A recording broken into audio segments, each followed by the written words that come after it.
چھوٹو ڈھولو پڑھائی کر کے چہل قدمی کو نکلے تو بے دہانی میں جلتے جلتے نہر کو نکل گئے۔ چھوٹو بولا، رکو ڈھولو، للا بھی کھیلنے آئے گا یہاں، کچھ دیر انتظار کر لیتے ہیں۔ ڈھولو یہ سن کر ہاں میں سر ہلاتا ہوا وہیں ایک درخت سے ٹیک لگا کر بیٹھ گیا۔ چھوٹو بھی پاس ہی بیٹھ گیا اور دونوں للا کا انتظار کرنے لگے۔ کافی دیر بیٹھنے کے بعد انہیں للا کے بجائے راج نظر آیا، جو کچھ الجھا ہوا سا لگتا تھا۔ چھوٹو بولا، آؤ راج، ادھر بیٹھو۔ راج اس کی بات سن کر ان کے قریب ہی بیٹھ گیا۔ چھوٹو پھر بولا، کیا بات ہے، کچھ پریشان لگ رہے ہو؟ راج بولا، یار تم لوگ بھی بچے ہو، اب کیا میں تم دونوں سے مسائل شیئر کروں؟ تم لوگ بتاؤ پڑھائی کیسی جا رہی ہے؟ ڈھولو بولا، ہاں پڑھائی تو اچھی جا رہی ہے، اور ہم اتنے بھی بچے نہیں کہ تم اپنا مسئلہ نہ بتا سکو ہمیں۔ چھوٹو فوراً سے بولا، اور میں تو راج محل کے مسئلے بھی چٹکیوں میں حل کر دیتا ہوں۔ راج کچھ سوچتے ہوئے کہنے لگا، آج کل بڑا پریشان ہوں، سبزیوں میں بالکل بچت نہیں ہو رہی، گھر کا گزارا بھی مشکل ہو گیا ہے، اور کہاں میں سوچتا تھا کہ ایک دن تو رکشہ لینے کے قابل ہو جاؤں گا، پھر سارے گاؤں میں چکر لگا کے سبزیاں بیچا کروں گا۔ ڈھولو بولا، میں نے سنا تھا یہاں قریب کی منڈی میں سبزیاں ضرورت سے زیادہ مہنگی ہیں، تم کوشش کرو بڑی منڈی جا کر سبزی لایا کرو، پھر شاید تمہیں زیادہ فائدہ ہوگا۔ یہ سن کر راج بھی ہاں میں سر ہلانے لگا اور وہاں سے جانے کے لیے اٹھ کھڑا ہوا۔ جاتے ہوئے بولا، ٹھیک ہے بھائیو، میں آج ہی جا کر بڑی منڈی سے قیمتیں پتہ کرتا ہوں۔ یہ کہتے ہوئے راج وہاں سے چلا گیا۔ چھوٹو بولا، ڈھولو کافی دیر ہو گئی ہے، للا تو آیا نہیں، چلو ہم بھی گھر چلتے ہیں۔ ادھر راج کو گاؤں کے خارجی رستے میں سیٹھ مل گیا۔ وہ پیسے گنتے ہوئے پرس میں ڈال رہا تھا۔ راج کو دیکھ کر بولا، کیسے ہو لڑکے، کیسی چل رہی ہے تمہاری چھوٹی سی دکان؟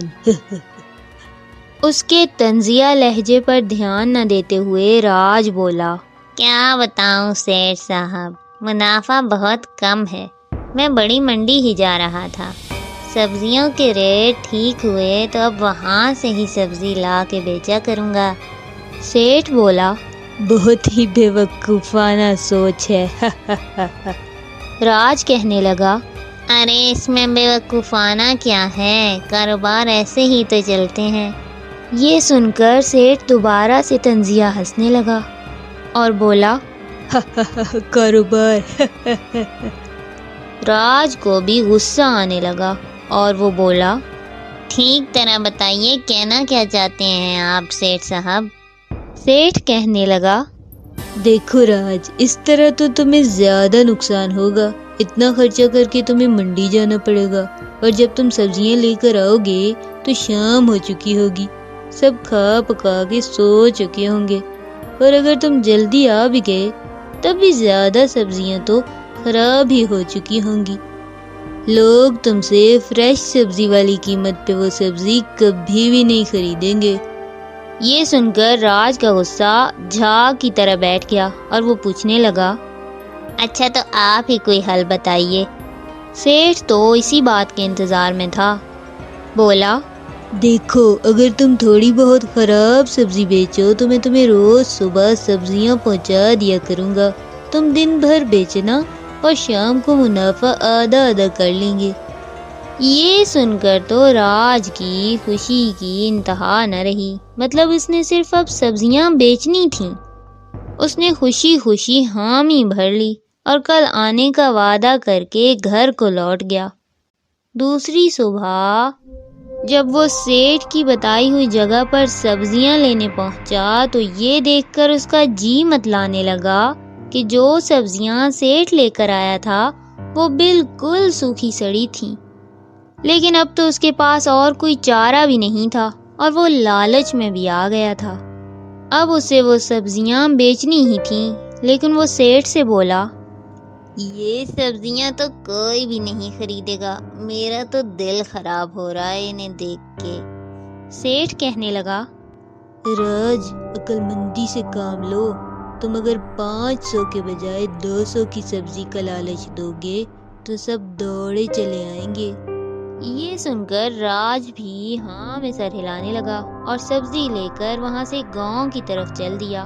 سیٹھ سوچنے لگا، اچھا ہے بھائی، منڈی والے تو یہ گلی سڑی سبزیاں پھینک کر چلے جاتے تھے، اب اس راج کی بیوقوفی سے میرا بھی فائدہ ہو جائے گا۔ ادھر راج سبزی کا سٹال لگا کے ببن میاں کی دکان کے قریب ہی کھڑا ہو جاتا ہے اور سستی سبزی کی دہائی لگا دیتا ہے۔ سبھی لوگ سستی سبزی کا سن کر جوک در جوک آنے لگتے ہیں۔ کچھ تو گلی سڑی سبزی دیکھتے ہی واپس ہو لیتے ہیں، لیکن کچھ لوگ سستی سبزی دیکھ کر کچھ نہ کچھ خرید ہی لیتے ہیں۔ اتنے میں چھوٹو ڈھولو کا بھی وہاں سے گزر ہوتا ہے۔ چھوٹو راج سے کہتا ہے، بڑے خوش لگ رہے ہو، لگتا ہے میرا مشورہ تمہارے کام آیا ہے۔ راج بولا، بڑا ہی بیکار مشورہ دیا تھا تم نے۔ ڈھولو بولا، راج، یہ ساری سبزی تو خراب ہے، کیا اس منڈی میں ساری سبزی خراب ہی ملی تھی تمہیں؟ راج بولا، ارے نہیں لڑکا، یہ سبزی تو مجھے سیٹھ نے لا کے دی ہے۔ اور پھر سیٹھ کے ساتھ ہونے والی ساری ڈیل چھوٹو اور ڈھولو کو بتا دیتا ہے۔ چھوٹو ڈھولو سیٹھ کی اس دریا دلی کا سن کر حیران رہ جاتے ہیں اور وہاں سے گھر کی طرف چل پڑتے ہیں۔ وہ یہی سوچ رہے ہوتے ہیں کہ اس میں بھی سیٹھ کی کوئی سازش ہی ہوگی۔ گھر آتے ہی ڈھولو کہتا ہے، ارے ددو، میرے پیٹ میں تو چوہے دوڑے ہیں، جلدی سے بتا دیں کیا پکایا ہے۔ ددو بولے، آج تم دونوں کو سینڈوچ پر ہی گزارا کرنا ہوگا، کیونکہ جو سبزی میں خرید کر لایا تھا وہ تو ساری خراب نکلی ہے۔ چھوٹو ڈھولو یہ سن کر برے برے منہ بنانے لگتے ہیں اور پھر سینڈوچ پر ہی گزارا کرتے ہیں۔ دوسرے دن اسکول جاتے ہوئے ان کی نظر راج پر پڑتی ہے، جو آج دوبارہ سے خراب سبزی بیچ رہا ہوتا ہے۔ وہ برے برے منہ بناتے اس کے پاس سے گزر جاتے ہیں۔ ایسے ہی دن گزرنے لگتے ہیں۔ ددو نے تو راج سے سبزی لینا چھوڑ دی تھی، پر کوئی نہ کوئی اس سے سبزی لینے آ ہی جاتا تھا اور آخر کار اس کی گلی سڑی سبزی بھی بک ہی جاتی تھی۔ وقت کے ساتھ جب لوگوں کو سمجھ آنے لگی کہ راج بالکل خراب سبزی بیچ رہا ہے تو سب خود منڈی جا کر سبزی لینے لگے اور راج کو خراب سبزی پھینکنی پڑتی۔ جب 2-3 دن راج کی سبزی بالکل بھی نہ بکی تو سیٹھ کو غصہ آنے لگا اور وہ راج پر الزام لگانے لگا اور بولا، راج، اگر کل بھی تم سبزی نہ بیچ سکے تو تم میرا سارا نقصان پورا کرو گے۔ راج بھی یہ سن کر پریشان سا واپس جانے لگا کہ اسے رستے میں چھوٹو اور ڈھولو ملے۔ چھوٹو بولا، خیریت ہے راج، آج پھر سے تم پریشان لگ رہے ہو، سیٹھ نے بھی سبزی لانا چھوڑ دی ہے کیا؟ چھوٹو اور ڈھولو دونوں ہنسنے لگے۔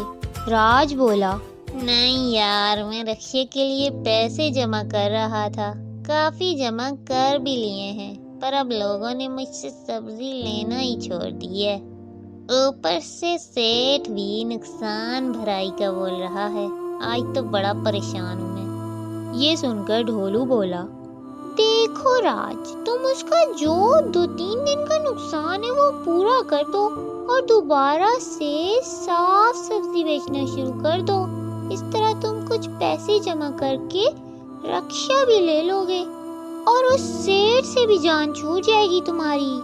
راج کو بھی مشورہ پسند آتا ہے اور وہ ہاں میں سر ہلاتا سیٹھ کے گھر کی طرف چل پڑتا ہے۔ اس کے جانے کے بعد چھوٹو ڈھولو سے کہتا ہے، شاید سیٹھ راج سے لڑائی شروع کر دے گا، ہمیں اس کے پیچھے جانا چاہیے۔ ادھر سیٹھ کے گھر پہنچ کر راج سیٹھ کو تمام بات بتاتا ہے اور کہتا ہے، سیٹھ صاحب میں آپ کے 2 دن کے نقصان کی بھرائی کر دوں گا اور بس آئندہ کے بعد میں خراب سبزی نہیں بیچوں گا۔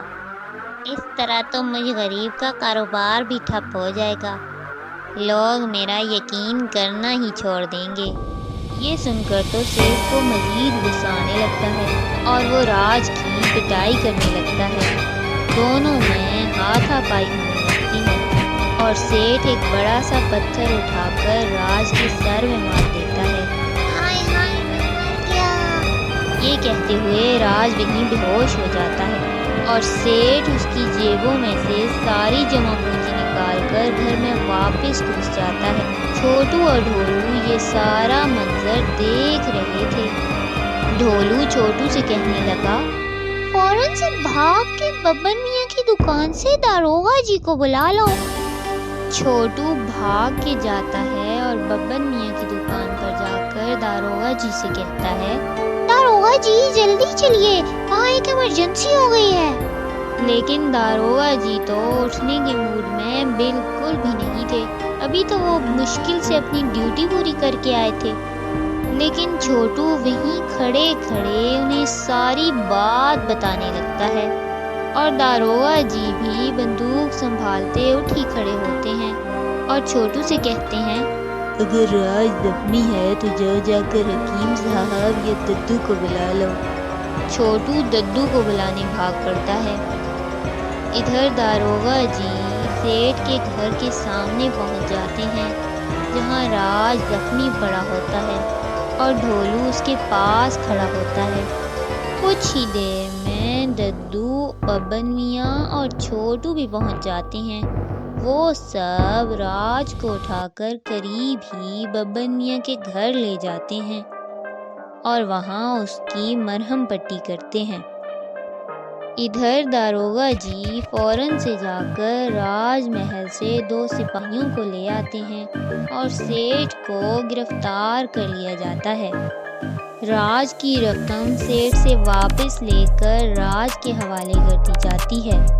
پھر ددو راج کو سمجھانے لگتے ہیں، دیکھو راج، اس طرح کے شارٹ کٹ سے تم کبھی کامیاب نہیں ہو سکو گے۔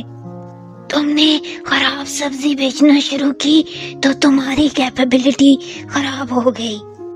ببن میاں بولے، بالکل، اب تم اچھے طریقے سے صاف سبزیاں لاؤ اور بیچنا شروع کر دو تاکہ دوبارہ سے لوگ تم سے سبزیاں خریدنا شروع کریں۔ سیٹھ جیسے لوگوں کی باتوں میں آنا ہی غلط ہے۔ اچھے طریقے سے ایمانداری سے کام کرو گے تو بہت جلد تم اپنا رکشہ لے لو گے۔ اس طرح سبزیاں لانے میں بھی آسانی ہوگی اور گھر گھر کے سامنے جا کے بیچا کرنا۔ راج بھی شرمندہ سا لگ رہا تھا، کہنے لگا، جی بالکل، میں سمجھ گیا، آئندہ میں کبھی بھی ایسی کوئی حرکت نہیں کروں گا اور سیٹھ کی باتوں میں تو بالکل بھی نہیں آؤں گا۔ ہاں تو بچوں، اس کہانی سے ہمیں کیا سبق ملتا ہے؟ وہ یہ کہ کامیابی حاصل کرنے کے لیے محنت کرنا پڑتی ہے، شارٹ کٹ سے کبھی کوئی کامیاب نہیں ہو سکتا۔